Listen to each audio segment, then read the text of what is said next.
నమస్తే, welcome to with news. నేను మీ దుమ్మాజీ నవీన్. ఈరోజు మనతో పాటు ఎల్బీ నగర్ నియోజకవర్గ ఇన్ఛార్జ్ రంగారెడ్డి, అర్బన్ బీజేపీ అధ్యక్షులు సామ రంగారెడ్డి గారు మనతో పాటు ఉన్నారు. రాష్ట్రంలో ప్రస్తుత పరిస్థితులు, అలాగే ఎల్బీ నగర్ నియోజకవర్గంలో ఎలాంటి పరిస్థితులు ఉన్నాయి, ఎన్నికల వేళ మొదలైంది. ఇక 3-4 నెలల్లోనే ఎన్నికలు జరగనున్న కోలాహలం మొదలైంది. అయితే ఎండవేడితో పాటు రాష్ట్రంలో రాజకీయ వేడి కూడా పెరుగుతుంది. అయితే ఎల్బీ నగర్ నియోజకవర్గంలో ఎలా ఉండబోతుంది, బీజేపీ జెండా రెపరెపలు ఆడబోతుందా అనే విషయాలు వారితో మాట్లాడి తెలుసుకునే ప్రయత్నం చేద్దాం. నమస్కారం సార్. నమస్కారం. ఎలా ఉన్నారు? బాగున్నాను, చాలా బాగున్నా సార్. రాష్ట్రంలో చూసుకుంటే ఎండల వేడి పెరిగిపోయింది, అలాగే రాజకీయ వేడి కూడా పెరిగిపోయింది. మరి ఎల్బీ నగర్లో ప్రధానంగా చూసుకుంటున్నట్లయితే తెలంగాణ రాష్ట్రంలో ఉన్న ప్రజలందరి వైపు ఎల్బీ నగర్ వైపు ఉంది. అయితే ప్రస్తుతం ఉన్న పరిస్థితుల్లో ఎల్బీ నగర్లో బీజేపీ ఎలా ఉండబోతుంది అంటారు? ఎల్బీ నగర్లో ప్రస్తుతం ఆల్రెడీ ఎల్బీ నగర్లో ప్రజలు తీర్పు ఇచ్చేశారు. అది 2021లో ఇచ్చారు. 2021 జిహెచ్ఎంసీ ఎలక్షన్లోనే ఎల్బీ నగర్ ప్రజలు భారతీయ జనతా పార్టీని ఏ విధంగా రేపు గెలిపించబోతున్నాం అనే దాన్ని వాళ్ళ ఆశీర్వాదం ఆల్రెడీ మాకు ఇచ్చున్నారు. అదే రేపు సార్వత్రిక ఎన్నికల్లో ఎప్పుడు ఎలక్షన్ వచ్చినా 3 నెలలకు వచ్చినా, 4 నెలలకు వచ్చినా, 5 నెలలకు వచ్చినా కానీ అదే రిపీట్ కాబోతూ ఉన్నది. దానిలో ఇంకెలాంటి సందేహం లేదు. దానికన్నా కూడా అప్పటికన్నా ఇంకా మెజార్టీ ఇంకా పెరిగే అవకాశాలు మాకు కనబడుతుంది, కొట్టొచ్చని కనబడుతుంది. అంటే ఎల్బీ నగర్లో చూసుకుంటున్నట్లయితే బీజేపీ ప్రధానంగా తెలంగాణలో బీజేపీ బలపడడానికి ముఖ్య కారణం ఎల్బీ నగర్ నియోజకవర్గం. ఎందుకంటే గతంలో జరిగిన జిహెచ్ఎంసీ ఎన్నికల్లో ఒక ఊపు తెచ్చిందంటే 11 డివిజన్లో 11 కార్పొరేటర్లను గెలిపించినది. అది మీ సారథ్యంలో జరిగిందిగా, అది ఎలా సాధ్యమైందంటారు? ఎల్బీ నియోజకవర్గంలో ఇదంతా ఇక్కడ మధ్యతరగతి కుటుంబాలు, బీఆర్ఎస్ ప్రభుత్వము 2014లో ఎన్ని అయితే హామీలు ఇచ్చిందో అభివృద్ధి విషయం కావచ్చు, లేకపోతే డబుల్ బెడ్రూమ్లు కావచ్చు, లేకపోతే మౌలిక వసతుల విషయంలో కానీ, వాళ్ళ మేనిఫెస్టో పెట్టిన కేజీ టు పీజీ కానీ, నిరుద్యోగ ఉపాధి అవకాశాల విషయం కావచ్చు, చాలా విషయాలు ఇదంతా మధ్యతరగతి కుటుంబాలు కాబట్టి ఇది ఖచ్చితంగా తెలంగాణ వస్తే మన బతుకులు బాగుపడతాయి, మా జీవితాలు బాగుపడతాయని చాలామంది ఇక్కడ ఉద్యమం అసలు మొదలైందే ఎల్బీ నగర్లో.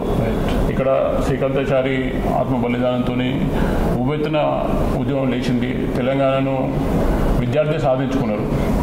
ఆ దశలో చాలామంది మధ్యతరగతి వాళ్ళు అది తెలంగాణ సాధించుకున్నాక మా బతుకులు మారుతాయని చెప్పేసి ఎంతో ఆశించారు.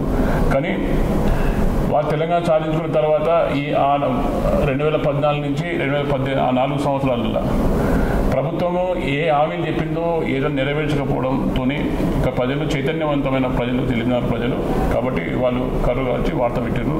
మీరు చెప్పిన దానికి చేసే దానికి పొంతలు లేకుండా ఉంది కాబట్టి మా నిర్ణయం ఈ విధంగా ఉంటుందని చెప్పేసి వాళ్ళ నిర్ణయాన్ని చెప్పడం జరిగింది. అయితే బీజేపీకి ఏదైతే జిహెచ్ఎంసీలో ప్రజలు మీపై నమ్మకంతో గెలిపించారో ఆ నమ్మకాన్ని ఇప్పుడున్న కార్పొరేటర్లు నిలబెట్టుకోలేరని చెప్పి ప్రజలు కావచ్చు, ఇది బీఆర్ఎస్ నాయకులు చెప్తున్నారు. బీజేపీ కార్పొరేటర్లు వసూలు పాల్పడుతున్నారని చెప్పి అభివృద్ధి మాత్రం ఏం చేయట్లేదని చెప్పి పదే ఆరోపణలు కురిపిస్తున్నారు. దీనిపైన మీరు సమాధానం ఏం చెప్పండి? సుధీర్ రెడ్డి గారు ఎమ్మెల్యే, ఆయనకు నియోజకవర్గ అభివృద్ధి కోసము సపరేట్గా స్పెషల్ ఫండ్స్ ఉంటాయి. ప్రతి సంవత్సరం 4 కోట్ల రూపాయలు నిరుద్యోగ అభివృద్ధి కోసమని ఆయనకు ప్రభుత్వ తరఫున ఫండ్స్ వస్తాయి. అయితే ఏదో ఈయన అభివృద్ధి కోసమే పార్టీ మారిన, అభివృద్ధి కోసమే నేను నా మంత్రమే అభివృద్ధి మంత్రం, నాకు పూర్తిగా దీని మీద అవగాహన ఉన్నది, నేను దాని మీద నాకు చిత్తశుద్ధి ఉన్నది అని చాలా సందర్భాల్లో చెప్తాడు.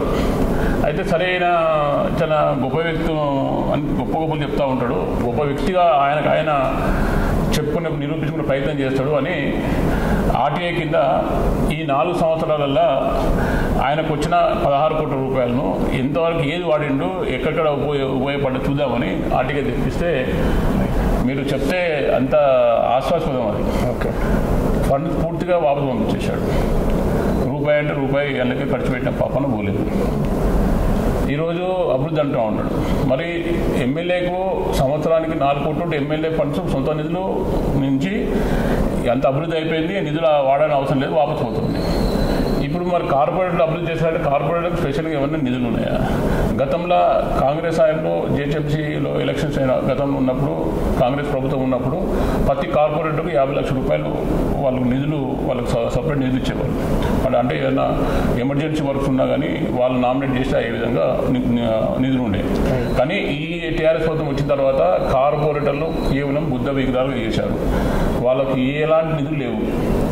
ఒకటి. రెండో విషయం, అధికారులు వీళ్ళు ప్రపోజల్ పెడతారు. పోయి కార్పొరేటర్ ప్రపోజల్ పెడితే అధికారికి పోస్టింగ్ రావాలన్నా అధికారులకు ఎమ్మెల్యేకి అడుగులు మడుగుతాయి తప్ప వాళ్ళకి పోస్టింగ్ రాదు. వాళ్ళు ఏ ప్రపోజల్ పెట్టినా కానీ అది ఎమ్మెల్యే మళ్ళీ అప్రూవ్ చేయాలి. అధికారులు అప్రూవ్ చేసే అధికారం కూడా మొత్తం కూడా ప్రభుత్వం ఏం చేసింది, ఎవరన్నా ఈ నియోజకవర్గంలో పోస్టింగ్ కావాలన్నా అది జిహెచ్ఎంసీ కావచ్చు, పోలీస్ స్టేషన్ కావచ్చు, రెవెన్యూ కావచ్చు, ఎక్సైజ్ కావచ్చు, ఎన్ని డిపార్ట్మెంట్ తీసుకోండి, ప్రతి డిపార్ట్మెంట్లో వాళ్ళకి పోస్టింగ్ కావాలంటే ఎమ్మెల్యే యొక్క సిఫారసు లెటర్ ఉంటే తప్ప పోస్టింగ్ రాదు. అలాంటి సందర్భంలో జిహెచ్ఎంసీలో మేము చూపెడతాము. మా కార్పొరేట్లు ఒక్కొక్కరు పొద్దున 6ంటికి 7ంటికి నుంచి మొదలు పెడితే రాత్రి వరకు 24 గంటలు అందుబాటులో ఉంటాడు. ఉండి ప్రతి ప్రపోజల్ కూడా డ్రైనేజ్ సమస్య కావచ్చు, రోడ్ల సమస్య కావచ్చు, వాటర్ సమస్య కావచ్చు, లేదా కమ్యూనిటీ సమస్య కావచ్చు, మౌలిక సదుపాయాలు విషయాలు కానీ అన్ని విషయాలల్లో ఎప్పటికప్పుడు లెటర్ పెడతా ఉన్నారు. ఇగో ఇక్కడ ఈ సమస్య ఉన్నది, ఇది కావాలని. చాలా మటుకు వీళ్ళు ఇక్కడి నుంచి కొన్ని మేయర్ దగ్గర పోయేసి లేదా హెడ్ ఆఫీస్ కమిషన్ దగ్గర పోయేసి వీళ్ళు పోయి తిరిగి కమిషన్ దగ్గర పోయి శాంక్షన్ తెచ్చుకుంటా ఉన్నారు. అయితే శాంక్షన్ వచ్చిన తర్వాత ఏంటంటే దానికి ఏ శాంక్షన్ వచ్చినా కానీ మళ్ళీ లోకల్ బాడీకి వస్తుంది, ఇక్కడికి సర్కిల్కి వస్తుంది. సర్కిల్ వచ్చినప్పుడు ఆ లెటర్ ఏం చేస్తారో ముందు ఈయనకి ఇన్ఫర్మేషన్ వస్తుంది. ఇన్ఫర్మేషన్ రాగానే అది తీసుకొని ఆ కాలనీ గ్రూపుల్లో సర్క్యులేట్ చేసి అని చెప్పారుగా, ఇగో మీ శాంక్షన్ అయిందని చెప్పేసి సర్క్యులేట్ చేసుకొని ఈయననే కొన్ని భజన పనులు ఉన్నారు. ఆ డివిజన్లో ఉన్న బీఆర్ఎస్ నాయకులు కార్యకర్తలతోని ఈ కాలనీ అసోసియేషన్లో తీసుకుపోవడము, షాల్ కప్పుకొని సన్మానాలు చేయించుకొని ఆ ఎమ్మెల్యే గారు శాంతి చెప్పిందని చెప్పేసి వాళ్ళకు డబ్బా కొట్టుకుంటాం. ఇది జరుగుతూ ఉన్నది. ఇప్పుడు ప్రభుత్వం ఎవరుతున్నది, నిధులు ఎక్కడి నుంచి వస్తున్నాయి, నిధులు చేసేసే నిధులు నేను ప్రతి దాన్ని ప్రూవ్ చేసేందుకు సిద్ధంగా ఉన్నా. కార్పొరేటర్లు 100% పూర్తిగా పనిచేస్తూ ఉన్నారు. వాళ్ళకేంటంటే ఇప్పుడు ఎమ్మెల్యే గారికి ఈ కబ్జాలు చేసే అలవాటు ఎక్కువ. ఈ పాపము కార్పొరేటర్లు వీళ్ళు ఏం కబ్జా చేస్తారు, నేనే కబ్జా చేసి ఒకరే దానం అవుతున్నా, ఇంతగా వాళ్ళు గుద్దుదామని చెప్పి అవినీతి పనులు అని చెప్పేసి ఏదో మరకన్నా అంటించి ప్రయత్నం చేశారు. కానీ 100% ఎమ్మెల్యే గారు అంత కరప్టెడ్ ఫెలో ఎక్కడ చూడలేదు. కూడా ఇంత ప్రమాదకరమైన వ్యక్తి, మామూలు ప్రమాదం కాదు, అంత ప్రమాదకరమైన వ్యక్తి. ఎక్కడ ప్రభుత్వ స్థలాలు ఉన్నా ఏది ఉన్నా కానీ ఆయన ఏ విధంగా కొడగొడుతున్నాడో, ఎక్కడ కూడా మళ్ళీ ఇన్వాల్వ్ అవుతున్నట్టు ఇంత ఆధారం లేకుండా ఇంత చాకచక్యంగా చేస్తున్నా అనుకుంటాడు. కానీ అన్ని ఆధారాలతో సహా ఖచ్చితంగా ఏ విధంగా ప్రభుత్వ స్థలాలు కబ్జాలు గురవుతున్నాయి ఇవన్నీ కూడా మీకు లిస్ట్ అవుట్ చేస్తా ఉన్నాం. సరైన టైం వచ్చినప్పుడు ప్రతిది కూడా ఖచ్చితంగా నేను బయటకు తీస్తా, దాన్ని ప్రూవ్ చేస్తా. కొన్ని కోర్టు కేసులు కూడా వేసినాం కూడా, కొన్ని వేయబోతున్నాం కూడా. ఖచ్చితంగా ప్రభుత్వ ఆస్తులు ఖచ్చితంగా కాపాడి తీరుతాం. కానీ ఈ మచ్చలన్నీ కూడా ఎమ్మెల్యే గారు అనుకుంటా ఉన్నాయి. అయితే ఎమ్మెల్యే గారు నేను అభివృద్ధి చేస్తూ ఉన్నాను, మొత్తం అవినీతి కార్పొరేట్ చేస్తారని బీజేపీ మీద బురద చేస్తారు. కాబట్టి ప్రజలు కూడా క్షుణ్ణంగా గమనిస్తూ ఉన్నారు, ప్రజలకు అన్ని తెలుసు. రాబోయే కాలంలో కాబట్టి ఈరోజు భారతీయ జనతా పార్టీకి ఈరోజు ఇంత ప్రాధాన్యత కానీ ఇంత ఆదరణ పోతుందంటే ప్రజా సమస్యల మీద, ఆ చిన్న సమస్య కావచ్చు, పెద్ద సమస్య కావచ్చు, ఏ సమస్యకైనా ఖచ్చితంగా మేము స్పందిస్తూ ఉన్నాం. మొన్న 58-59 జియో మీద ఎంత మోసపూరితం. 58 జియో మీద వాళ్ళకి ఎలిజిబిలిటీ ఉంటే వాళ్ళు 59 కింద మీరు కన్వర్ట్ కండి, మీరు అయితే మీకు రిజిస్ట్రేషన్ అవుతుంది. మీకు రేపు పొద్దున మీ పిల్లలు హైయర్ ఎడ్యుకేషన్ పోవాలన్నా కానీ లేదా మీ కుటుంబ అవసరాలకు ఒక డాక్యుమెంట్ ఉంటే మీరు బ్యాంక్ లోన్స్ కావచ్చు, లేకపోతే మీ పిల్లల మీద ట్రాన్స్ఫర్ అయిపోతుంది అని చెప్పేసి మాయమాటలు చెప్పి 58 ఎలిజిబిలిటీ అందరూ 59 కింద వాళ్ళకి కన్వర్ట్ అయ్యారు. వాటి అప్లికేషన్ పెట్టుకుంటే ఎమ్మెల్యే ఏం చేస్తాడు? ఎమ్మెల్యే రెవెన్యూ అధికారి కావాలన్నా, ఎంఆర్ఓ పోస్టింగ్ కావాలంటే ఎమ్మెల్యే యొక్క సిఫారసు చేస్తూనే వాళ్ళ అధికారులు వస్తారు. ఏ కార్యక్రమం చేయాలి కానీ ఎమ్మెల్యే ఏం చెప్తే గదే జరుగుతూ ఉంటుంది. అలాంటప్పుడు ఎమ్మెల్యే సంబంధం లేకుండా జేసీబీ తీసుకొచ్చి ఇల్లు కూడగొడతానికి వస్తారా? 58లో పెట్టుకున్న అప్లికేషన్ పెట్టుకున్నాము, రెగ్యులర్ 58 కింద ఉంటుంది. 40 ఏళ్ళ కింద ఇల్లు కట్టుకొని ఉంటే 70 గజాలకు లక్షలు వేసేసి కడతావా కూల్చాలని వచ్చేస్తే తెల్లారి మళ్ళీ ఎమ్మెల్యే వస్తాడు. ఆ రోజు నైట్ మేము పోయినాం, పోయేసి అందరం వచ్చి పోదాం పరుస్తాను ఎంఆర్ ఆఫీస్కు పోయి మాట్లాడదాము, ఏ విధంగా కూల్చా అధికారం వివరించిన వాళ్ళకని నేను వాళ్ళకి అంత ధైర్యం చెప్పొచ్చు. నైట్ పోయి వాళ్ళు భయపడి చాలా భయందులుతున్నాను, వణికిపోతా ఉన్నాను. ఆ సందర్భంగా నేను పోయి వాళ్ళు ధైర్యం చెప్పొచ్చినాను. సరే తెల్లారి వస్తాను చెప్పాను కానీ మళ్ళీ పోయినా నెక్స్ట్ డే వరకు ఎమ్మెల్యే వచ్చాడు. ఎమ్మెల్యేగా ఆయనకి ఏం తెలుస్తుంది, ఏం తెలియదు, ఆయనకి ఏం అవగాహన లేదు. అది ఈయనకే పూర్తిగా అవగాహన. అది అసలు స్లమ్ల నోటిఫై స్లమ్లలో ఆ జియో ప్రకారంగా నోటిఫై స్లమ్లలో వాళ్ళకున్న గవర్నమెంట్ వాల్యుయేషన్ మీద 10% కట్టాలి.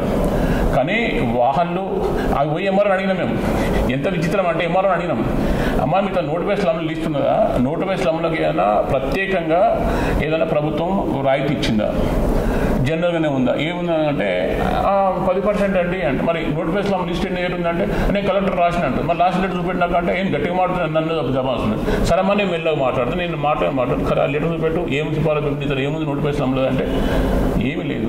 అంటే వీళ్లకు ఎంఆర్ఓలకు కలెక్టర్కు ఎంఆర్ఓ టార్గెట్లు పెట్టి పేదల మీద బట్టి వసూలు చేస్తాం. దాన్ని కూడా మేము భారతీయ జనతా పార్టీ కార్యకర్తగా దాన్ని అడ్డుకున్నాం. ఖచ్చితంగా వాళ్ళ పక్షాలను నిలబడి పోరాడినాం. దాని మీద మేము ఎలిమినారు కూడా ధర్నా పెట్టుకుని దాని మీద నిరసన చెప్పడం జరిగింది. అట్లా మీరు చెప్పినట్టు మీరు అంటున్నారు ఏదైతే జీవో తీసుకొచ్చారో 58 జీవో కావచ్చు, 59 కావచ్చు, 118 కావచ్చు, ఇది ఎన్నో ఏళ్ల నుంచి ప్రధాన సమస్య అయినటువంటి నియోజకవర్గంలో ఇది ప్రధానంగా సమస్య ఉంది.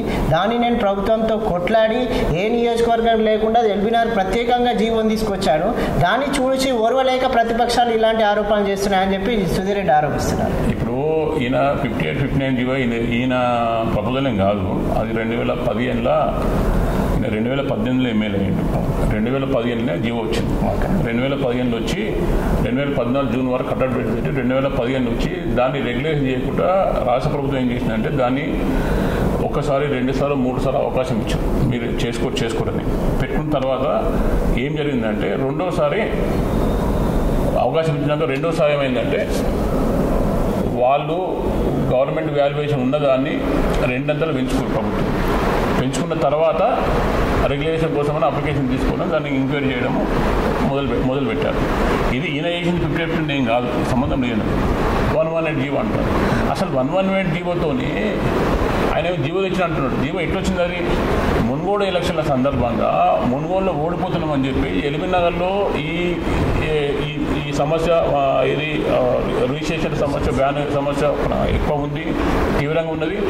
దీనికోసమే పార్టీ మారాడు. దీనికోసమే జిహెచ్ఎంసీ ఎలక్షన్లో కానీ గత ఎలక్షన్లో కానీ టీఆర్ఎస్ పార్టీ ఓడిపోతూ ఉన్నదని అది గ్రహించి దీన్ని కూడా ఖచ్చితంగా మున్గోడ కూడా ఓడగొడతారు ప్రజలని చెప్పేసి ఆ జీవో తీసుకొచ్చారు. ఆ జీవో చాలామంది సంతోషం చేసుకుంటారు, భయంతో చేసుకుంటున్నారు. ఎందుకోసం అంటే దాని వాల్యూ వచ్చి 60,000 నుంచి 70,000 గజం ఉంటుంది. తక్కువ 250 రూపాయలు గజం లెక్క కుదిస్తూ ఉన్నాడు. రేపు పొద్దున 250 రూపాయల లెక్క వాల్యుయేషన్ కట్టి వాళ్ళు చేసుకుంటారు. ఎందుకు దాన్ని అదే ఎంత అన్న టెక్నికల్ చాలా ప్రాబ్లమ్స్ ఉన్నాయి. ఈ 250 ఇంటూ 200 గజం ఉంది అనుకోండి, ఎంత అవుతుంది? 250 ఇంటూ 50,000 దాని వాల్యూ వచ్చి. అదే 70,000 ఇంటూ 200 గజాలు అంటే 1,40,00,000 అవుతుంది. రేపు పొద్దున 1,40,00,000 వైట్ హౌస్ అమ్ముతే కేసులో డాక్యుమెంట్ వాల్యుయేషన్ అయిపోతే ఈయనకి 50,000 రూపాయలు డాక్యుమెంట్ ఉంటే మిగతాది ఎంత క్యాపిటల్ గెయిన్ పడుతుంది వాళ్ళకు? రేపు పొద్దున బ్యాంక్ వాల్యూ, రేపు పొద్దున బ్యాంక్ లోన్ పోవాలన్నా కానీ ఇల్లు కట్టుకోవాలన్నా దాని వాల్యుయేషన్ ఏ విధంగా అవుతుంది? ఉండే వాల్యూ తగ్గించిండు. అతనునే ఉడా అప్రూవల్ ఇవ్వటది.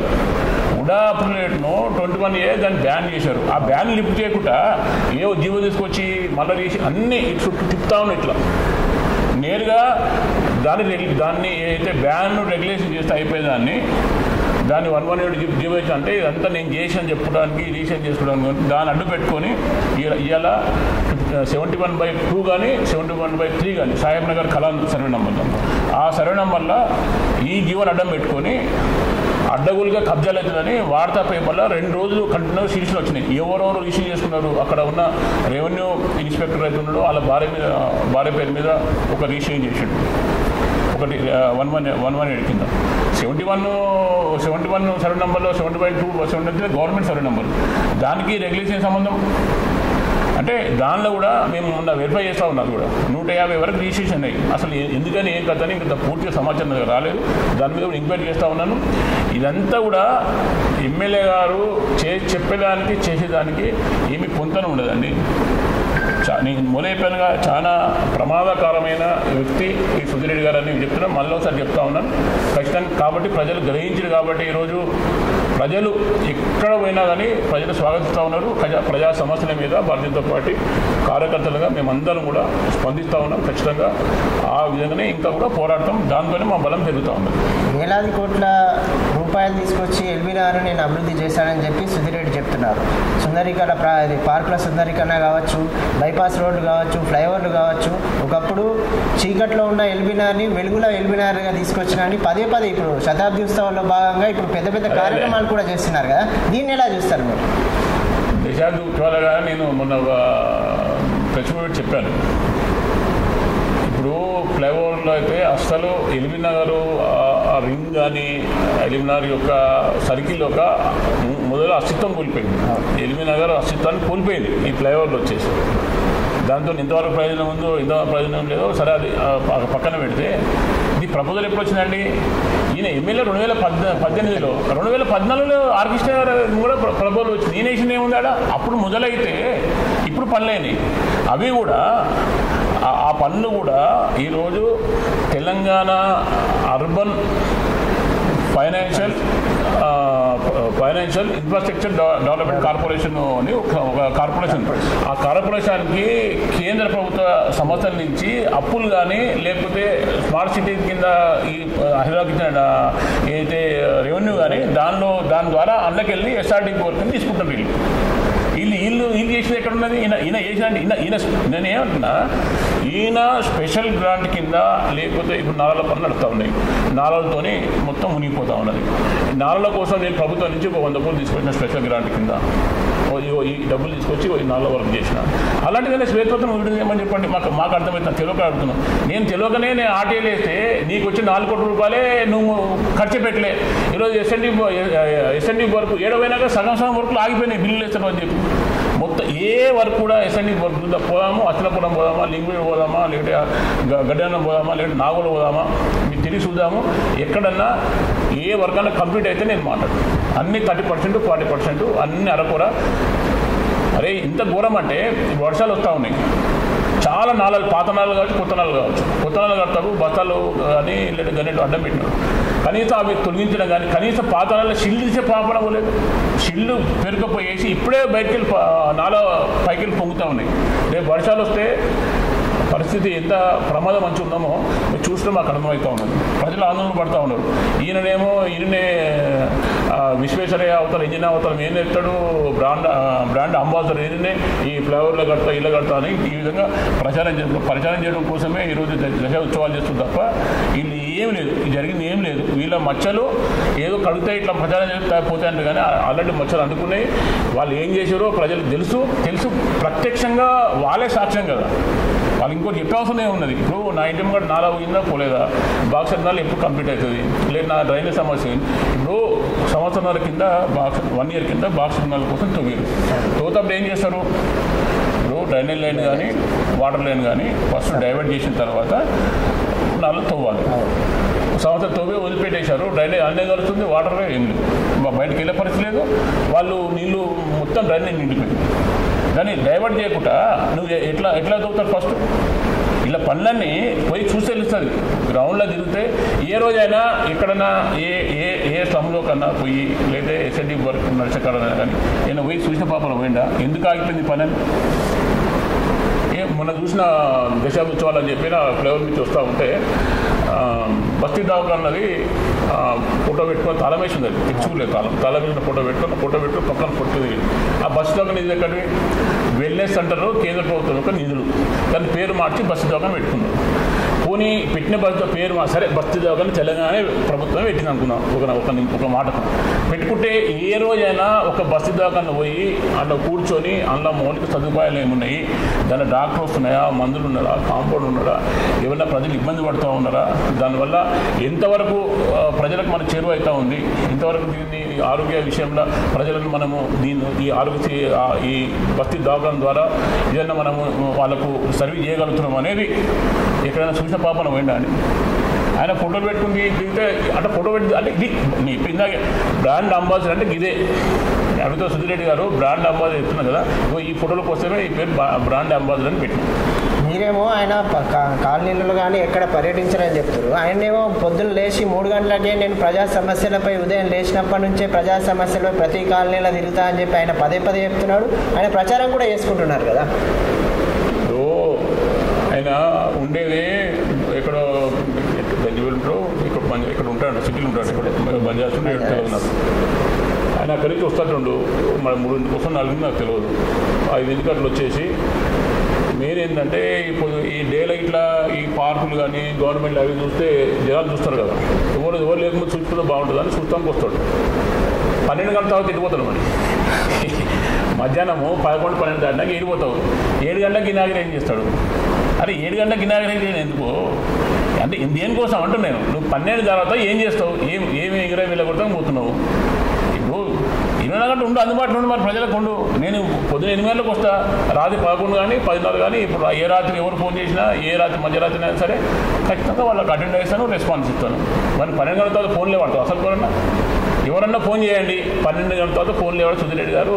నేను కూడా అనుకుంటా సరే ఫోన్ లేవాడే సంస్కారం ఉంది ఈయనకని అనుకుంటాను. ఇక చెప్పడం అదే చెప్తున్నానండి, ప్రచారం చేసుకుంటే ప్రచారమే అభివృద్ధి అనే విధంగా ఈ బీఆర్ఎస్ నాయకుడు పోతా ఉన్నాడు.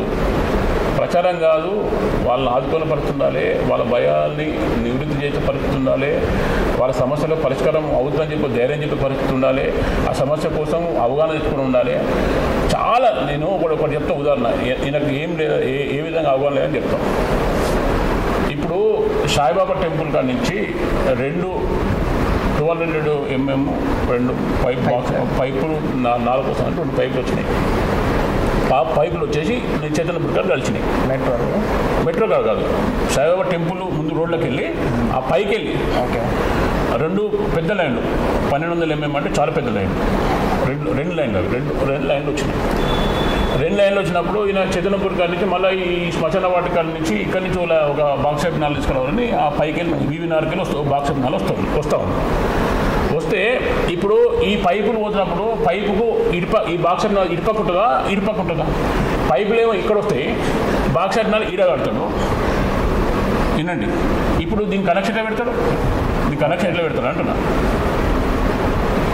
ఆడేం దానికి బొక్క కొట్టి ఇది పోయింది, ఇది కట్టి నీకింది. ఆ పైపులో బొక్క కొట్టేసి అలా ఎండి చల్ల కలుపుతున్నాడు. ఈయన ఎగిరేం ఇది. దాన్ని చేసేటప్పుడు వర్క్ చేసేటప్పుడు గ్రౌండ్ రియాలిటీ ఏమున్నది, దీనిలో గతంలో వేసిన పైపు లెవెల్స్ ఎక్కడున్నది, ఇక్కడ వస్తున్నాయి, ఈ లైన్ ఈ పైప్ ఎక్కడ, ఈ బాక్స్ మళ్ళీ ఏడగట్టాలి. డబ్బులు నువ్వు అయిపోయినాయి కదా, ఇక్కడి నుంచి అక్కడ మొత్తం నీకెందుకు నేను కూడా చూపెడతా చెప్తే. ఇప్పుడు మీకు నాకు అరగంట టైం ఇచ్చింది కానీ గంట నవ్వడం కష్టాలు. చెప్పండి. ఒక నాలో చూపెడతా నేను. అవే గుడ్ హాస్పిటల్ నుంచి బాక్స్ మళ్ళీ కట్టుకొచ్చు తీసుకొచ్చి అలితాబ్ నగర్లో వదిలిపెట్టేసి ఎవరు చూస్తారని చెప్పేసి అది భూమిలో కప్పేసి. ఈ ప్రజాధనము ఏ విధంగా దుర్వినియోగం అవుతుంది, ఏంది అసలుకి ఇది, దీన్ని లెవెల్స్ ఏమున్నాయి, దీన్ని కట్టాలన్నా దీన్ని కట్టే ముందు కాక దానికి ఏదైనా డిపిఆర్ లెవెల్సా లేకపోతే ఏదైనా దాని ప్రణాళిక కానీ దాని కార్టూన్ లెవెల్స్ కానీ ఏదైనా పని చేయాలి కదా, దాన్ని ఆలోచన చేయాలి కదా. నేను మొన్న పోయినా పోయి చూసే వరకు అది ఏం రాయిడా అయిపోయింది అంటే లెవెల్ కలుస్తలేదు, అక్కడ ఆపేసింది, అయిపోయాయి. ఏంది ఇది? ఇగో చాలా ఉన్నాయి ఇట్లా చెప్తున్నా. ఇందా ఇప్పుడు సాయిబాబు కూడా వాళ్ళ కాలనీ ఆయన పాపం మొన్న పోతే బుతుకుంటా ఉన్న వాళ్ళు. అది ఇది ఎక్కడ మనుషులు ఆయన ఈ సుధిరెడ్డి చెప్తున్నాడు. కనీసం మేము కాలనీలో ఉన్నాము, 50-40 ఏళ్ళ సంది మేము పోరాడుతూ ఉన్నాము, మాకు తెలుసు. అరే మా మీటింగ్ పెట్టేసి నాలగడుతూ ఉన్నాయి, ఎట్లా ఏం చేస్తా బాగుంటుంది, మనం విత్తే మేము ఏమైనా తింటామా లేదా మాకు పేరు వస్తుంది, ఆయనకే పేరు వస్తుంది. మా సైడ్ తీసుకుంటే ఏమవుతుంది, మా ఆలోచన తీసుకుంటే ఏమవుతుంది అని కాలనీ వాళ్ళు మన పోతే వాళ్ళు ఎరకూరు పడతా ఉన్నారు. ఈ మాదిరిగా ఇక ఆయన ఇక చేసినా అంటే ఇక ఏం చేసిండో ఇక భగవాన్ తెలుసు, ఆయన తెలుసు. ఇక ప్రజలకు మాత్రం చేసిన పని మాత్రం ఏది కూడా గందరగోళంగా ఉన్నది. కేవలము కాంట్రాక్టర్లకు కమిషన్ దోచిపెట్టడం కోసం. ఇప్పుడు ఆక్సిజన్ పార్కులు అని చెప్తాడు. ఇక ఆక్సిజన్ పార్కులు ఎవరు చేస్తూ ఉన్నారు, దాంట్లో ఎవరు ఇన్వాల్వ్మెంట్ ఉంది, నీ కుటుంబం ఇన్వాల్వ్మెంట్ ఉందా, ఏంది అది నువ్వే చెప్పాలి. ఇక నేను చెప్పను. అది ఈ మాదిరిగా నేను ఇంకోటి మొన్న వీరన్నగుట్ట కాడంట 23 కోట్ల ఏదో పెట్టుకున్నాడు. అది కూడా ఫ్లెక్స్ చూసిన. 23 కోట్లతోని నేను వీరన్నగుట్ట సుందరంగా అంటే వీరన్నగుట్ట చూసిన పోయి ఏం చేసిన బాబు ఏమైనా కామన్ కట్టి నేను చూద్దాం ఏం లేదు. గంపెలు మట్టి తీసేయలేదు. 23 కోట్లతోని అభివృద్ధి చేసిందని చెప్పి మా ఫ్లెక్స్ మాత్రం వచ్చింది. మర్చిపోయిన ఇంకా 1200 కోట్లు ఉంది కేతనపూర్ హాస్పిటల్ పక్కన. అది 30 ఫీట్ల బిల్డింగు. దాని పక్కన మంచి ఫోటో మాత్రం మంచి కలర్ ఫోటో దిగిండు. 30 ఫీట్ల బిల్డింగ్ కట్టినట్టే. దానిలో 1200 పడకలు 1000 కోట్లు అనుకుంటా. 1000 కోట్లతో కట్టినట్టు. అది 653 కోట్ల ఏదని చెప్పి ప్రపోజల్ అని అన్నారు. అని దాన్ని ఏముందిలే ఫ్లెక్స్లే ఏముందో 1000 కోట్లు వేస్తే 10 ఉంటుంది అన్నట్టు 1000 కోట్లు వేసింది. అవి కూడా లెక్కలు వేసుకుంటాయి. 1000 కోట్లు అభివృద్ధి చేస్తే గిసొట్టివే. ఇప్పుడు వీరನ್ನು కూడా అభివృద్ధి చేయలేదు. 23 కోట్లు. ఇప్పుడు చంద్రబాబు రాష్ట్రం కట్టేసిండు. అదో 1000 కోట్లు. ఇప్పుడు ఇందాక చెప్తే బాక్షాప్ నాలుగు అది కట్టిండు, భూమిలో వాతేసిండు. అదో ఎంత ఇద్దో. ఇప్పుడు ఇందాక చెప్తే చంద్రపూర్ కడిందని అది పైపులు ఇటుపక్క ఉంటే బాగా అటుపక్క కట్టిండు. అది పంకరాలు మూసేసింది కాబట్టి మళ్ళీ దాని బిల్లు ఉంటుంది. ఇంకా అచ్చరపంగా పోదాము. అదో కట్టి ఎందుకంటే తెలియదు. కొంత దూరం వేసుకొచ్చారు. ఆడ మొదలుపెట్టి ఇడిచిపెట్టారు. ఆడకి మొదలుపెడితే ఎందుకు ఇచ్చిపెట్టి తెలియదు. ఇలాంటి పనులు ఆయన చేసేసి నేను చేసిన అంటున్నాడు.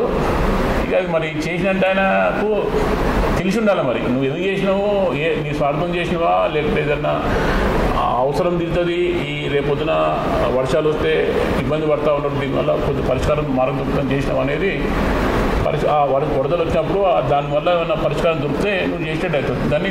దాంతోనే సమస్య కూర్చో మాత్రం అది నువ్వు మొత్తం ముంచడం కోసం చేసినట్టుగా ప్రజలు నిర్ణయిస్తారు. అదే జరగబోతాం.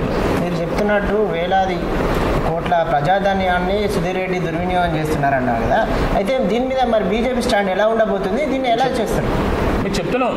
నేను ఇవన్నీ తీస్తూ ఉన్నాను, ఇవన్నింటిని మాట్లాడుతూ ఉన్నాను, దీని మీద ధర్నాలు పెడతా ఉన్నాము, ఈ విషయాల మీద అవగాహన రావడం కోసం ప్రజలకు చెప్తా ఉన్నాము. మొన్న గడ్డెనారం సందర్శించిన కదా. గడ్డెనారంలో ఇప్పుడు చెరువుకి వెళ్ళి తూముంది.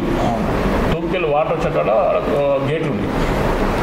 అయితే దానికి అంతా ఏమైందంటే చుట్టుముట్టు వచ్చేవాళ్ళు చెత్త చెదారము లేకపోతే అక్కడ వచ్చే తుంగ కానీ అంతా నిండిపోయి ఉంది.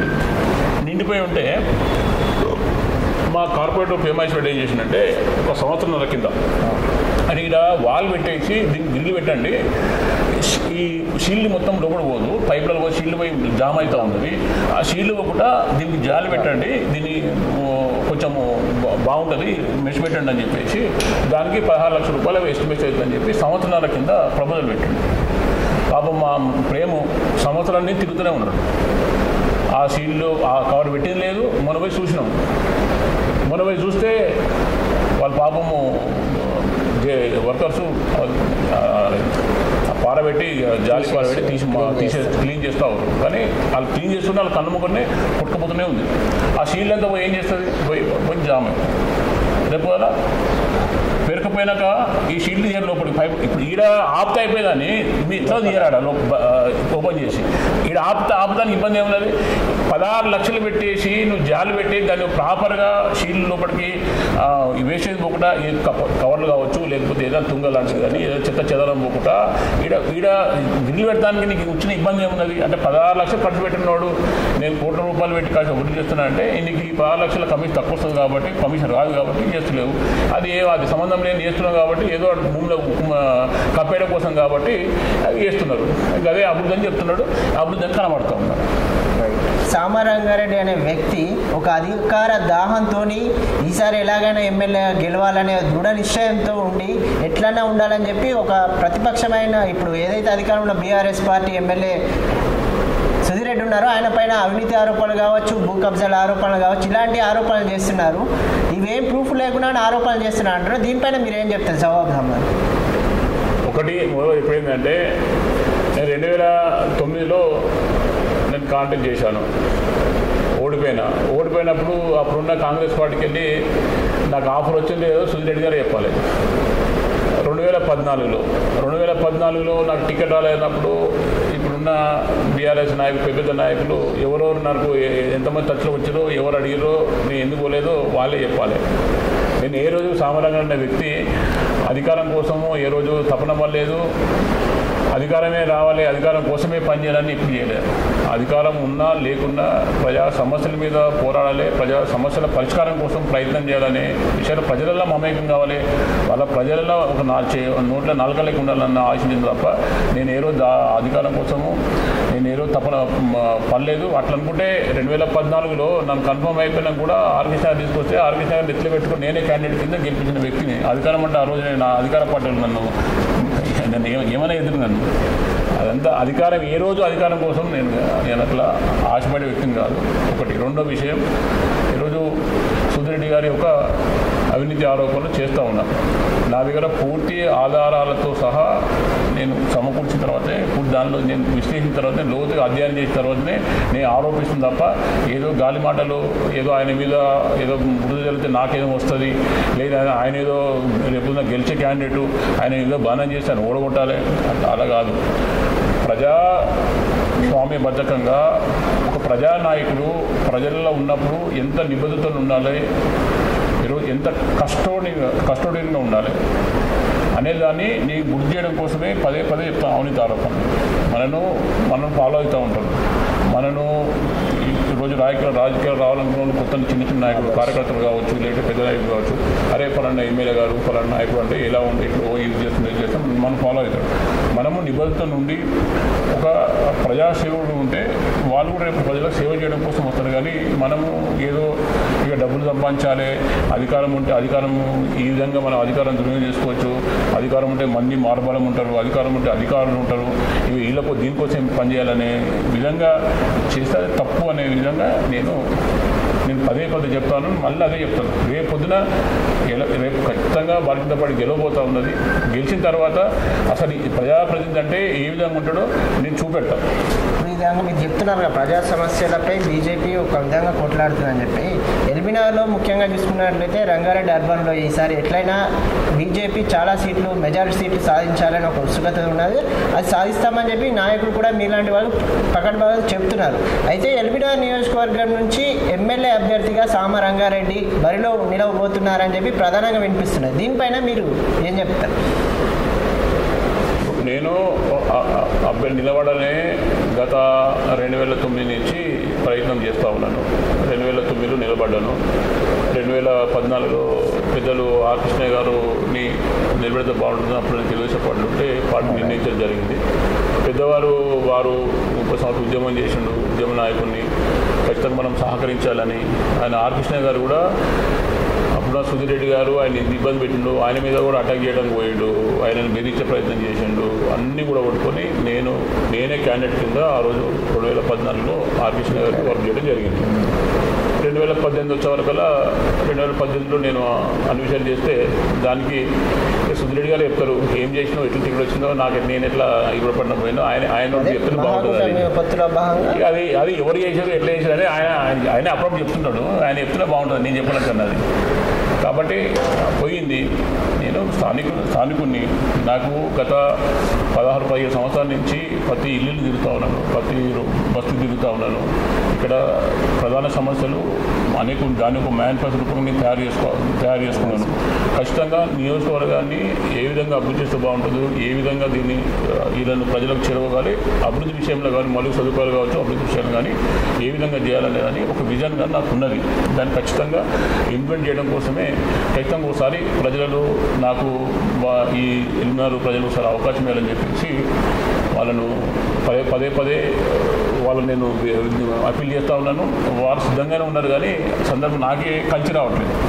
కానీ ఈసారి భారతీయ పార్టీ అవకాశం ఇస్తుందని అనుకుంటున్నాను. ఇస్తే ఖచ్చితంగా ప్రజలు మాత్రం ఆశీర్వదిస్తారని చెప్పేసి పూర్తి విశ్వాసంతో నేను ఎల్బీనగర్ నియోజకవర్గం నుంచి మీతో పాటు చాలామంది ఇప్పుడు కార్పొరేటర్లుగా పోటీ చేసిన చాలామంది కూడా ఎమ్మెల్యే అభ్యర్థిగా పోటీలో ఉన్నట్టు చెప్తూ వినిపిస్తారు. దీనిపైన మీరు పార్టీ అధిష్టానము సందర్భంగా అడిగింది ఎవరెవరు క్యాండిడేట్లు అంటే నేను ఉన్నాను అంటే ఇంకొకరు లేదంటే ఉన్నారు కార్పొరేటర్ అడుగుతున్నాను తప్పే ఉందల్లా అని అడిగినా తప్పే ఉందని అడిగితే అడుగుతుంది తప్పే ఉంది. ఇప్పుడు కార్పొరేటర్ ఆయన ఇంకో నేను ఎమ్మెల్యే కావాలనుకున్నా తప్పేముందల్లా ఆశ ఉన్న తప్పేం లేదు. ఆ విధంగా అంటున్నాను. నేనే చెప్పిన ప్రపోజల్ వాళ్ళు చెప్పడం ఏంటి, నేనే స్టేట్ ఆఫీస్లో మీటింగ్ సందర్భంగా తీసుకున్నప్పుడు ఎవరెవరు అయితే అభ్యర్థులు ఉన్నారు మీరంటే నేను ఇట్లా 2009 నుంచి నేను ప్రయత్నం చేస్తూ ఉన్నాను, నేను దానికోసమే పార్టీలో చేరడం జరిగింది అనేది నేను చెప్పినాను పెద్దవాళ్ళకు, వాటి 10 శాతం చెప్పినాను. చెప్తే ఇంకోరు లేరా అంటే ఇంకోరు అడుగుతలేరంటే అడుగుతున్నా. సరే వీళ్ళు కార్పొరేటర్ కూడా చాలామంది మన వాళ్ళందరూ అడుగుతున్నారు, 45 అడుగుతున్నారని చెప్పిన, వాళ్ళ పేరుతో సహా చెప్పిన, నేనే చెప్పిన.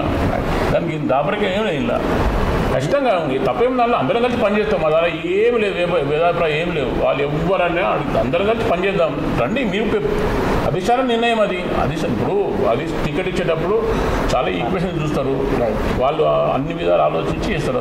దానికోసము మనం టికెట్ కోసం టికెట్ కోసం వచ్చేది వస్తుంది, మనం పని చేయాలి ఇబ్బందిగా. బీజేపీలో చాలా గ్రూప్ రాజకీయాలు ఉన్నాయని చెప్పి ఇప్పుడు పదే న్యూస్లు చూస్తున్నాం కదా. సామరంగారెడ్డి ఎవరి గ్రూప్ మరి? నేను బీజేపీలో గ్రూపు లేనే లేదు. ఏంటంటే బీజేపీ గ్రాఫ్ బాగా పెరిగిందని చెప్పి ఏ విధంగానైనా బీజేపీకి ఆదరణ చూసి ఓర్వలేక ఇప్పుడు భారతీయ జనతా పార్టీని గ్రాఫ్ను కానీ భారతీయ జనతా పార్టీని ఒకసారి అధికారంలోకి వచ్చినా ఒకసారి వాళ్ళ వైపు వస్తుందంటే వాళ్ళు ప్రజా సమస్యల మీద కానీ వాళ్ళు ఒక ప్రజాస్వామ్యబద్ధకంగా పరిపాలన దక్షతను చూశారు. సార్ మోడీ గారు 2014లో ఒకసారి వచ్చిన తర్వాత ఒకసారి రెండోసారి ఏ విధంగా మెజార్టీ ఇచ్చారు, మూడోసారి ఇంకా ఎక్కువైపోతూ ఉన్నారు. మీరు ఏ రాష్ట్రం ఉత్తరప్రదేశ్ తీసుకోండి, అంత పెద్ద రాష్ట్రంలో ఒకటోసారి రావడం ఎక్కడ దేశం లేదు. రెండోసారి ఇక్కడ ముఖ్యంగా యూపీలో రెండోసారి కూడా భారతీయ జనతా పార్టీకి అవకాశం ఇచ్చారు. ఆ మాదిరిగా ఒక్కసారి భారతీయ జనతా పార్టీకి అవకాశం ఇస్తే ఖచ్చితంగా వీరు ప్రజా పరిపాలన జరుగుతారు. ప్రజా స్వామ్యబద్ధకంగా సంక్షేమ కార్యక్రమాలు 100% వాళ్ళకి అందుతాయి, వాళ్ళ వైపు ఉంటారు. ఇప్పుడు మళ్ళీ మనకు రాజకీయంగా ఇక ఉండదు, మనకు భవిష్యత్తు ఉండదని చెప్పేసి ఈ రాజకీయ పార్టీలు ఏంటంటే వాళ్ళ దాంట్లో ఐకమత్యం లేదు, గ్రూపులు ఉన్నాయి, ఆయన ఆ గ్రూపు ఈయన ఈ గ్రూప్ అని చెప్పేసి కేవలము మమ్మల్ని మా భారతీయ పార్టీ చూసి ఓర్వలేక చెప్తున్న మాటలు తప్ప కొన్ని మీడియాలు కూడా ఈరోజు భారతీయ పార్టీకి సహకరించే పరిస్థితి లేదు. సొంత పార్టీ మీడియాలో అయిపోయినాయి, మీరు పార్టీల వరకు మీడియా కూడా అట్లా పనిచేసినా కనబడుతుంది కొన్ని చోట్ల. ఆ మరి కూడా మమ్మల్ని ఆ విధంగా మేము చెప్తున్నా కానీ మాకు కౌంటరు మేమంతా ఐకమత్యంగా ఉన్నాము, ఖచ్చితంగా మేము ఆ విధంగానే ఎలక్షన్లో పోతామని మేము చెప్తున్నా కానీ ఈయనే పరిస్థితి కొంచెం తక్కువ కనబడుతుంది, ప్రజలకు తక్కువ పోతున్నారు విషయం. దాంతో అట్లా కొందరికి అనుమానం వస్తుంది. తెలంగాణ బీజేపీ రాష్ట్ర అధ్యక్షుడిగా బండి సంజయ్ అయిన తర్వాత బీజేపీ రాష్ట్రంలో బలపడిందని చెప్తున్నారుగా. ఇప్పుడున్న పరిస్థితుల్లో రాష్ట్ర అధ్యక్షుడు బండి సంజయ్ ఉంటే రానున్న ఎలక్షన్లో బీజేపీకి సీట్లు ఎక్కువ రావు, ఆ పార్టీ అధ్యక్షుడిని మార్చాలి అని పదే వార్తలు వస్తున్నాయి. పార్టీ అధ్యక్షుడిని మారుస్తారని కూడా వస్తుంది. దీనిపైన మీకేమైనా ఇన్ఫర్మేషన్? ఆ విషయం తెలియదు. మొన్న కూడా మా ఇన్ఛార్జ్ తరచు గారు రాష్ట్ర అధ్యక్షుడు బండి సంజయ్ గారు మార్చేది ఏం లేదు, ఈయన ఎలక్షన్లో పోతా ఉన్నాడని చెప్పి ఆయనే ప్రెస్ మీట్ అని చెప్పాడు. అన్ని ప్రెస్లు వచ్చింది ఆ విషయాలు. అదంతా ఇదంతా చెప్తున్నా కానీ ఏ విధంగా భారతీయ జనతా పార్టీని డిఫెండ్ చేయాలి, భారతీయ జనతా పార్టీని ఇలా గ్రూపులు ఉన్నాయని చెప్పేసి పదే వాళ్ళను గ్రూపులు ఉన్నాయంటే ఇప్పుడు కాంగ్రెస్ పార్టీలో గ్రూపులు ఉన్నాయి, ఇంకో దాని గ్రూపులు ఉంటాయి. అట్లా బీజేపీలో కూడా ఇప్పుడు సిద్ధాంతపరంగా పోయే ఏకైక పార్టీ బీజేపీ ప్రజాసంబద్ధంగా. కాబట్టి బీజేపీలో గ్రూపులు ఉన్నాయి, సిద్ధాంతాలు ఏం లేవు అని చెప్పే ప్రయత్నము అట్లా ప్రజలను తప్పుదో పట్టించే ప్రయత్నం చేస్తాం, డైవర్ట్ చేసే ప్రయత్నం చేస్తాం. కానీ అలాంటిది ఏం గ్రూపులు ఉండదు, అది ఏముండదు. ఖచ్చితంగా తెలంగాణలో భారతీయ జనతా పార్టీ ప్రభుత్వం రాబోతూ ఉన్నది. దానికి మొన్న జిహెచ్ఎంసీ ఎలక్షన్ కావచ్చు, మన మున్గోడు ఎలక్షన్ అంతకుముందు హైదరాబాద్ ఎలక్షన్ కావచ్చు, అంతకుముందు దుబ్బాక ఎలక్షన్స్ కావచ్చు, బై ఎలక్షన్లు కానీ ఈ విధంగా కాంగ్రెస్ పార్టీకి ఎక్కడ డిపాజిట్ వచ్చినాయి, ఏం జరిగిందో ప్రజలు చూసిరు. ప్రజలే అంతా వాళ్ళు మ్యాండేట్ ఇచ్చారు, అది చాలు. జిహెచ్ఎంసీలో ఏమొచ్చింది కాంగ్రెస్కు, బీజేపీకి ఏమొచ్చింది తెలుసుగా. ఇప్పుడు మా కళ్ళకు టీఆర్ఎస్ మార్కు ఎన్ని తక్కువ మేము మార్జిన్తో మేము ఓట్ల పరంగా తక్కువ శాతంతోనే మేము ఇంకా ఉన్నాం. ఖచ్చితంగా మేము భారతీయ జనతా పార్టీ 100% ఈరోజు బీఆర్ఎస్ పార్టీ అంటే ప్రజా వ్యతిరేక ప్రభుత్వం అని చెప్పేసి ఈరోజు ప్రజలే నిర్ణయించారు. ఖచ్చితంగా ప్రజలు బాధ్యత వైపు చూస్తూ ఉన్నారు. బాధ్యత వైపు ఖచ్చితంగా ప్రజల విశ్వాసంతో అలా మేము ప్రభుత్వాన్ని రాబోతాం. మొన్నటి వరకు చూసుకుంటున్నట్లయితే ఇటు బీఆర్ఎస్ బీజేపీ లాగా ఉండే రాష్ట్రంలో పరిస్థితి. ఎప్పుడైతే కర్ణాటక ఎలక్షన్ రిజల్ట్స్ తర్వాత చూసుకుంటున్నట్లయితే కాంగ్రెస్ ఒక వైపు నుంచి ఒకే విధంగా బలపడినట్టు కనిపిస్తుంది. ఇప్పుడు కాంగ్రెస్ బీఆర్ఎస్ మధ్య పోటీ ఉందని చెప్పి మీ ఏదైతే బీజేపీలో ఎక్కడ జాయినింగ్స్ అన్ని తగ్గేసి బీజేపీ నుంచి కావచ్చు బీఆర్ఎస్ నుంచి కావచ్చు నాయకులందరూ కాంగ్రెస్ పార్టీలో చేరుతున్న పరిస్థితి కనిపిస్తుంది. అంటే బీజేపీ ప్రభావం కర్ణాటక ఎలక్షన్ తర్వాత తగ్గిందని భావిస్తున్నారా మీరు? కర్ణాటక ఎలక్షన్కు తెలంగాణకి సంబంధం ఏమున్నది? ఇది కేసీఆర్ గారు ఎట్లంటే చాలా ఎలక్షన్ల వ్యూహంలో చాలా అనుభవమైన వ్యక్తి, కట్టుదిట్టమైన, చాలా ప్రజ్ఞాశాలి, చాలా. అయితే ఆయన భారతీయ పార్టీ ఈ విధంగా గ్రాఫ్ వస్తూ ఉన్నది, దీన్ని ఏం చేయాలనే దాని మీద ఆలోచన చేసి కర్ణాటక ఎలక్షన్లో మేము ఇంతండి ఒక 1000 ఓట్ల లోపల 2000 ఓట్లు ఓడిపోయినాయి. కానీ లెక్క చూస్తే మాకు 2/3 మెజార్టీ ఉన్నాం. మాకు పడుచునే పని చూస్తే ఓట్లతో మా ఓట్లు మాకు వచ్చినాయి. మేము ఎక్కడ ఓడిపోయినాం. అక్కడ ఓడిపోయింది, అక్కడ జేడీఎస్ దాన్ని తగ్గింది కాబట్టి వాళ్ళ సీట్లు తగ్గినాయి కాబట్టి ఆ ఓట్లు కానీ ఆ సీట్లు కానీ కాంగ్రెస్ మెజార్టీ వచ్చింది. అంతేగాని ఆడ ఓడిపోయింది బీజేపీ ఏం లేదు. అయితే దాన్ని అడ్డుగా చూపెట్టుకొని భారతీయ జనతా పార్టీని గ్రాఫ్ పెరుగుతూ ఉన్నది. దీన్ని ప్రజలను డిఫెన్స్లో పెట్టాలి, ప్రజల డైవర్ట్ చేయాలి, మైండ్ డైవర్ట్ చేయాలని చెప్పేసి ఆ దృష్టిని మళ్లించే ప్రక్రియనే ఇది జరుగుతూ ఉంది. చూసిన మీడియాలో కానీ, ఆ కథనాలు కానీ, సోషల్ మీడియా కావచ్చు, లేదా యూట్యూబ్ ఛానల్ కావచ్చు, కొందరు కథలు ఇది తగ్గిపోయింది, గ్రూపులు ఉన్నాయంట, పర్సెంట్ తగ్గిపోయింది, ఇంత పర్సెంట్ అంత పర్సెంట్ తగ్గిందని ఈ విధంగా ప్రచారం చేసి అట్లా చేస్తారు. కాబట్టి ఏం చేసినా కానీ ఏం జరగదు. ఖచ్చితంగా అనుకున్నట్టుగా భారతీయ జనతా పార్టీ తెలంగాణలో ఖచ్చితంగా కాంగ్రెస్ పార్టీ కోటేస్తే టీఆర్ఎస్కి ఇచ్చినట్టు అవుతుంది.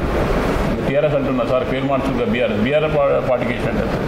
కాంగ్రెస్ పార్టీలో గతంలో చూసిరు కదా, 2 సార్లు ఇచ్చారు మైనారిటీ. ఎంతమంది ఉన్నారు ఎంతో నిలబడ్డారు. కాబట్టి అది జరగని విషయము. ఖచ్చితంగా టీఆర్ఎస్ పార్టీ ఒకటి, బీఆర్ఎస్ పార్టీ ఒకటి, కాంగ్రెస్ పార్టీ ఇంకోటి అనేది ఎవరు కూడా ప్రజలు విశ్వసించారు. 2 పార్టీలు ఒకటే. ఖచ్చితంగా భారతీయ జనతా పార్టీ ఈరోజు స్వతంత్రంగా నిలబడబోతూ ఉన్నది. ఖచ్చితంగా దీన్ని బీఆర్ఎస్ పార్టీ ప్రత్యామ్నాయంగా ఏకైక పార్టీ, ఈరోజు ప్రజలు విశ్వసిస్తున్న పార్టీ కానీ, ప్రజల సమస్యలు పోరాడుతున్న పార్టీ కానీ ఏకైక పార్టీ భారతీయ జనతా పార్టీ. కాబట్టి ఖచ్చితంగా భారతీయ జనతా పార్టీ రేపు ప్రత్యామ్నాయంగా ప్రభుత్వం రాబోతా ఉంది. బీజేపీకే ఓటు ఎందుకు వేయాలంటే ఏం చెప్తారు? 100 ఉన్నాయి. బీజేపీకి ఓటు ఎందుకు వేయాలంటే ఇప్పుడు కేంద్రంలో నరేంద్ర మోడీ గారి ప్రభుత్వం ఉన్నది. ఎక్కడన్నా ఒకటోసారికి రెండోసారి రాగానే చాలా వ్యతిరేకత వస్తుంది. ఎక్కడన్నా వచ్చిందా పోను. ఒకటోసారి నుంచి రెండోసారికి వచ్చే వరకు ఇంత ఇప్పుడు మన కరోనా సందర్భంగా ఫైనాన్షియల్ కానీ ఇంత చితికిపోయినా కానీ ఇంత పెద్ద ఈరోజు అభివృద్ధి దేశం చెప్పుకునేవే ఈరోజు వెనుకబడిపోయినాయి. ఆ సందర్భంలో ఈరోజు జీడిపి కానీ లేకపోతే సంక్షేమ కార్యక్రమాలు కానీ అన్ని విధాల ఈరోజు ఏ విధంగా అయితే భారతీయ జనతా పార్టీ నరేంద్ర మోడీ గారి నాయకత్వంలో ఏ విధంగా ప్రభుత్వం నడుస్తూ ఉన్నదో రేపు తెలంగాణలో కూడా డబుల్ ఇంజిన్ సర్కారు కేంద్రంలో కానీ రాష్ట్రం ఒకటే ప్రభుత్వం అయితే సంక్షేమ కార్యక్రమాలు పూర్తి స్థాయిలో అందే అవకాశం ఉన్నది. ఈరోజు కేవలము 2014 పూర్వం ఉన్న సంక్షేమ కార్యక్రమాలను ఇంతవరకు ఈ రేషన్ కార్డు అయ్యే పరిస్థితి ఉన్నది. ఇంతవరకు కొత్తగా ఈరోజు ఆసరా పింఛన్ ఇవ్వాలనే పరిస్థితి ఉన్నది. ఎక్కడంటే డబుల్ బెడ్రూమ్ ఈరోజు కేంద్రము ఈరోజు ప్రధానమంత్రి ఆవాస్ యోజన కింద డబుల్ బెడ్రూమ్ ఇల్లు కట్టిస్తామని చెప్పి కేంద్రం ఫండ్స్ ఇస్తామని ఆయన తీసుకోలేరు. ఈరోజు RRR కోసము RRR రింగ్ రోడ్ కోసమని కేంద్రం నిధులు చేసింది. మేము సగము ల్యాండ్ అక్వైర్ చేయండి, సగం పెట్టుకుంటాం, డబ్బులు చేద్దాం, దానికి కులమానం అవుతుంది. తెలంగాణ అన్ని విధాలు అభివృద్ధి అవుతారంటే చెప్తే దానికి ముందుకు రావడం లేదు. తెలంగాణలో అభివృద్ధి కోసం కేంద్రము అన్ని విధాలా సహకరిస్తుంది, అన్ని విధాలు నిధులిస్తూ ఉన్నది. ఈరోజు ముఖ్యంగా ప్రాథమిక పాఠశాల కోసం, ప్రభుత్వ పాఠశాల కోసము నిధులు ఇస్తే వీళ్ళ గ్రాంట్ వీళ్ళ ప్రపోజేట్ కట్టలేక నిధులు వాపసు పోయిన సందర్భం అనేక ఉన్నాయి. ఈరోజు దాదాపు 7,000 కోట్లు వాపసు 7,000 కోట్లు. అదే అంత అమౌంట్ ఈరోజు అంత పెద్దది. ఈరోజు ప్రభుత్వ పాఠశాలను పెడితే కనీసం మౌలిక సదుపాయాలు ప్రభుత్వ పాఠశాల పోదాం, ఇక్కడ పోదాం, మధ్యాహ్నం భోజనం అంటారు, చెప్పడమేమో పునబియ్యం అంటారు, పురుగుల బియ్యం పెడతా ఉన్నారు, నీళ్ళ శాతం పెడతా ఉన్నారు. వాళ్ళ కనీసం బాత్రూమ్లు కావచ్చు, లేకపోతే ఇన్ఫ్రాస్ట్రక్చర్ కావచ్చు, అంత గందరగోళంగా ఉందండి. ఇవన్నీ కూడా ఈరోజు అదేంటి ఈరోజు ఆయుష్మాన్ భారత్ను ఇక్కడ అమలు చేయాలి తెలంగాణ అని చెప్పేసి కేంద్రం అనేక సందర్భాలలో ధర్నాలు చేసిన మేము కేంద్రం అనేక సందర్భాలు ప్రెస్ పెట్టేసి అమలు చేయండి, పేదవాళ్ళకు కరోనా సందర్భంలో చిక్కిపోయారు, వాళ్ళ వైద్యం అందట్లేదు, 5 లక్షల రూపాయలు ఒక మనిషికి ఇన్సూరెన్స్ వస్తుందని చెప్తే దానికి ఇబ్బంది ఏమున్నది, రాష్ట్రానికి ఎందుకు కేంద్రం పేరు వస్తుందని చెప్పేసి.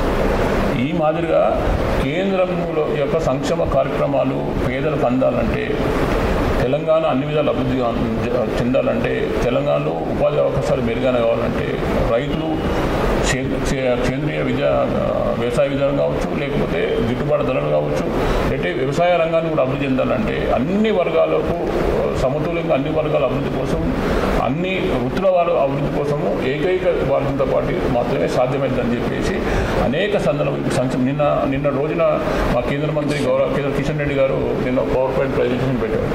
దాని అనేక విషయాలు చెప్పారు. ఈ 9 సంవత్సరాలలో రావాల్సిన కేంద్రము ఈ రాష్ట్రానికి 5,27,000 కోట్లు ఈ 9 సంవత్సరాల లోపల కేంద్రం ఇచ్చింది కాక 9,50,000 కోట్ల పైన, అంటే దాదాపు 2 కలిపితే 15 లక్షల కోట్ల రూపాయల పైన ఈరోజు కేంద్రం 9 సంవత్సరాల్లో, అంటే 9,50,000 కోట్లేమో అపురూపకంగా కేంద్ర సంస్థలతో కేంద్రం గ్రాంట్ పొందించింది 5,20,000 కోట్లు. ఇది అంకెలతోనే ఏ కార్పొరేషన్ కానీ ఏ దానికి ఎంతెంత అమౌంట్ ఇచ్చినామని అంకెలతోని ఏ సంవత్సరం ఏ నెల ఏ దాన్ని మొత్తం దానికి కావాల్సిన దాని మ్యాటర్ మొత్తం కావచ్చు, దాని డాక్యుమెంట్ మొత్తం కూడా నిన్న ప్రయత్నం జరిగింది. ఇది చాలదా తెలంగాణ భారతీయ జనతా పార్టీకి ఎందుకు ఓటు వేయాలని చెప్పడం కోసం? అంటే భారతీయ జనతా పార్టీ తెలంగాణ అంటే ఎంత కట్టుబడి, తెలంగాణ అభివృద్ధి కోసం భారతీయ జనతా పార్టీ కేంద్రం ఎంత చిత్తశుద్ధితోని ఈరోజు దాన్ని సహకరిస్తుందో అది మర్చిపోతుంటుంది. అది సరిపోదా? అంటే మీరు అంటున్నారు కేంద్రం నిధులు ఇస్తుంది రాష్ట్ర అభివృద్ధికి అంటున్నారు. వాళ్ళు ఏమంటున్నారంటే మేమే రాష్ట్రం నుంచి ఏదైతే అప్పుల రూపంలో లక్షలాది రూపాయలు 1,000 కోట్ల రూపాయలు కేంద్రానికి ఇస్తున్నాం, మాకు వచ్చింది మాత్రం 1,000 కోట్లలో ఇస్తున్నారు, మాకు బిచ్చమేసినట్టు చూస్తున్నారు తెలంగాణ. అదే ఇప్పుడు బీఆర్ఎస్ ఏంటంటే వీళ్ళు ఎక్కడో ట్రైనింగ్ తీసుకుంటున్నారు మాట్లాడటానికి. అబద్ధాన్ని 10 సార్లు 20 సార్లు మాట్లాడితే అబద్ధం నిజమైందని ఎవరు చెప్పినట్టున్నారు. వీళ్ళు ఏంటంటే మాట్లాడతారు. ఇప్పుడు మీడియా సంస్థలు ఉన్నాయి, వాళ్ళు ఏం మాట్లాడినా వాళ్ళ న్యూస్లో వస్తుంది, అది చూస్తూ ఉన్నారు. అది చూస్తున్నారు కాబట్టి వీళ్ళు మాట్లాడుతూ ఉన్నారు. వాస్తవాలు మరి ఉన్నది ఇచ్చినది కనబడతా ఉన్నది. మీరు ఇచ్చిన నిన్న చాలామంది మేధావులు వచ్చారు, వాళ్ళు అన్నారు ఇది మీరు ట్రాన్స్పరెన్స్గా మీరు ఒక జవాబుదారీతో మీరు ఇదంతా కూడా మీరు చెప్పారు, మీరు ఎక్స్ప్లెయిన్ చేశారు, ఇంత ప్రజెంటేషన్ చేశారు. ఖచ్చితంగా దీన్ని రేపు పొద్దున సంది బీఆర్ఎస్ పార్టీ ఊరుకోదు, ప్రభుత్వం కూడా దీనికి కౌంటర్ చేస్తారు. చిన్నప్పుడు దీనికి ఖచ్చితంగా ప్రజలకు చెప్పే విధంగా దీనికి కలిపి ఖచ్చితంగా దీని మీద ఇంకా కూడా విశ్లేషణ జరగాలని చెప్పేసి వాళ్ళే చెప్పారు. అంటే ఇదంతా జరుగుతున్న విషయాలు ఇంత మేమే ఆశ్చర్యపోయినాం. ఇంత జవాబుదారీతనంతో, ఇంత కృత నిశ్చయంతో అందామా, లేకపోతే ఇంత నమ్మకంతో మీరు కేంద్రము అన్ని విధాలా సహకరిస్తూ ఉన్నా కానీ ఇట్లా ఇంత అమౌంట్లు ఈ డిపార్ట్మెంట్ వారిగా చాలా ఎక్సర్సైజ్ చేశారు కిషన్ రెడ్డి గారు. మేమే పరిచయం అయిపోయినాం. 3 గంటల సేపు ఆయన సింగిల్గా నిల్చొని ఒక్కొక్క విషయం మీద ఒక్కొక్క దాని మీద డాక్యుమెంట్ మొత్తం 315 డాక్యుమెంట్స్ స్లైడ్స్ 315 320 స్లైడ్స్ 1 by 1 10 దాన్ని విశ్లేషించి చెప్పాడు. అది చెప్పాలి మరి. ఆ స్లైడ్స్ ఓపెన్ ఉంది అన్నింటిలో. దీనికి ఉదాహరణకు ఈ రోడ్డుకు ఫలానా మండలంలో ఈ రోడ్లు లేకపోతే ఇంత ఇచ్చామని చెప్తారు. ఈ మండలం రోడ్డు వాళ్ళు లేదు, దీనికి ఇవ్వలేదు చెప్పాను. దేనికి లేదు. ఇప్పుడు ఈ కార్పొరేషన్కు ఫలానా బ్యాంకులో మా కేంద్ర సంస్థ ద్వారా మేము అప్పు ఇచ్చినాము గిన్ని లక్షలకు 1,000 కోట్లు అంటున్నాడు. 1,000 కోట్లు వచ్చిన బ్యాంకు ఉంటుంది కదా, తీయమని బయటికి. ఇట్లా మైక్ పట్టుకొని ఇక మేము మాట్లాడుతూ ఉంటాము, మీరు ఇంట్లో మేము చెప్తున్నాం అంటే ఇట్లే ఉంటుంది. కానీ ఇవంతా విజ్ఞండి ప్రజలు మొత్తం గమనిస్తూ ఉన్నారు. ఇది టీఆర్ఎస్ పార్టీని బొందబెట్టడం కోసం ఎప్పుడు ఇంటికి పంపిద్దామని సిద్ధంగా ఉన్నారు. వాళ్ళు ఉన్నకాడ సూట్ కేసు చదువుకొని రెడీ ఉండవచ్చింది. మీరు అన్నట్టు ఏదైతే బీఆర్ఎస్ నాయకులు ఉన్నారో ఎమ్మెల్యేలు కావచ్చు, మంత్రులు కావచ్చు, వేలాది కోట్ల అవినీతి డబ్బులతో ఎలక్షన్లోకి పోతారని చెప్తున్నారు కదా. ఈ ఎలక్షన్లో మరి వాళ్ళ దగ్గర డబ్బు ఉంది. అలాగే ఇక్కడ ఎల్బీనగర్ నియోజకవర్గంలో చూసుకుంటున్నట్లయితే సుధీర్ రెడ్డి 2 సార్లు గెలిచారు, ఈసారి కూడా హ్యాట్రిక్ నాదే అని చెప్పి బాగా ధీరంగా చెప్తున్నారు. దీనికి మీరు ఏం చెప్పబోతున్నారు? నేను దీనికి ఏం చెప్తానంటే 2014 సుధీర్ రెడ్డి రిపీట్ కాబోతా ఉంటాను. 2014లో నేనే ప్రత్యక్షంగా ఎలక్షన్స్ ఆర్ కృష్ణ గారు క్యాండిడేట్ అభ్యర్థి అయినా సరే నేనే అభ్యర్థి చెప్పినే నేను పూర్తిగా నేనే చూసినాను ఎలక్షన్స్. రెడ్డి గారి దగ్గర డబ్బులు ఎంత ఉండే, ఎంత ఖర్చు పెట్టిండు, ఏ విధంగా ఎవరిని కొన్నాడు, ఎంత కొన్నాడు, అన్ని విషయాలు తెలుసు. కాబట్టి సుధీర్ రెడ్డి గారు 2014 ఒకసారి క్యాసెట్ వేసుకొని రిటర్న్ క్యాసెట్ చూస్తే ఏం జరిగింది అప్పుడు అంటే ఆయనకు అర్థమైపోతుంది, ఆయన గెలుస్తున్నా ఓడుతున్నా అనేది ఆయనే చెప్తాడు. అది ఇంకో చెప్పవసరం లేదు. అంటే ఆసారి 3వ స్థానంలో వచ్చారు సుధీర్ రెడ్డి, ఈసారి కూడా అదే డిపైడ్ కూడా రాదు. ఆయనకి గెలుపు కాదు, డిపైడ్ రాము తెచ్చుకోమని చూద్దాం. చివరిగా చెప్పండి, ఎల్బీనగర్ నియోజకవర్గ ప్రజలకు సామరంగారెడ్డి ఏం చెప్పబోతున్నారు? మేము ఒకటే చెప్తాము. నేను గత 16 సంవత్సరాల నుంచి నేను ఎల్బీనగర్ అభివృద్ధి కోసం ఎల్బీనగర్లో మీ వాడిగా మీతో కలిసి ఉండాలని చెప్పేసి రేపు ఏ నాయకుడు వచ్చినా కానీ ఒక రోల్ మోడల్గా ఈ విధంగా అభివృద్ధి చేస్తే ఖచ్చితంగా ప్రజలు ఆశీర్వదిస్తారు. ఈ విధంగా కార్యక్రమాలు చేయాలనేది ఒక పట్టుదలతోని, ఒక విజన్తోని, ఒక ఆలోచనతోని నేను 16 సంవత్సరాల నుంచి నేను మీ అందరితోని మమేకమై ఏ సమస్య ప్రజా సమస్యల మీద నేను అలుపు ఎరగకుండా పోరాడుతూ ఉన్నాను. ఈసారి రాబోయే ఎలక్షన్లో ఖచ్చితంగా ఒకసారి భారతీయ జనతా పార్టీకి ఒకసారి అవకాశం ఇవ్వండి. ఖచ్చితంగా మీ ఎల్బీనగర్ నియోజకవర్గంలో తీవ్రమైన సమస్యలు ఒక్కొక్కటిగా మొత్తం దానికి ఒక మేనిఫెస్టో పెట్టుకుని ఖచ్చితంగా మీ ముందుకు వస్తాను. ఆ సమస్యల మీద ఖచ్చితంగా త్వరగతిన ఇక శాశ్వత పరిష్కారం కోసం మీ మీద చెప్పడం కోసం ఏదో పేరు కోసం కాకుండా సమస్యల పరిష్కారం కోసం ఖచ్చితంగా నేను మీ ముందుంటానని చెప్పేసి మీకు విజ్ఞప్తి చేస్తూ ఉన్నాను. ఒకసారి గతంలో మొన్న జిహెచ్ఎంసీ ఇట్లా ఆశ్రయించడం ఒకసారి భారతీయ పార్టీ రేపు రాబోయే కాలంలో ఎప్పుడు ఎలక్షన్ వచ్చినా ఆశ్రయించాలని చెప్పేసి ప్రజలకు నేను ముఖ్యంగా ఎల్బీనగర్ ప్రజలకు పేరున విజ్ఞప్తి చేస్తాను. Right, thank you sir. మీ అమూల్యమైన సమయాన్ని మాతో పాటు కేటాయించి ఎల్బీనగర్లో ఉన్న సమస్యలపై బీజేపీ ఎలా కొట్లాడబోతుంది, రానున్న రోజుల్లో బీజేపీ ఎలా ఉండబోతుంది అనే విషయాన్ని వివరించినందుకు చూశారు కదండి. ఇది ఈరోజు మన సామారంగారెడ్డి గారితో ఇంటర్వ్యూ. ఈసారి ఎలాగైనా ఎల్బీనగర్ గడ్డపై బీజేపీ కాషాయ జెండాను ఎగరవేస్తామని, ప్రజల అండదండలు బీజేపీకి ఉన్నాయని, ప్రజా సమస్యలపై నాకు అవగాహన ఉందని చెప్పి నేను లోకల్గా ఇన్నేళ్ల పాటు ప్రజా సమస్యలపై కొట్లాడుతున్నానని చెప్పి ఈసారి ఒకసారి ఎలాగైనా అవకాశం ఇవ్వాలని సామారంగారెడ్డి గారు కొడుతున్న పరిస్థితి కనిపిస్తుంది. కెమెరా పర్సన్ భావిస్తూ దుమ్మాజీ నవీన్, VT న్యూస్, హైదరాబాద్.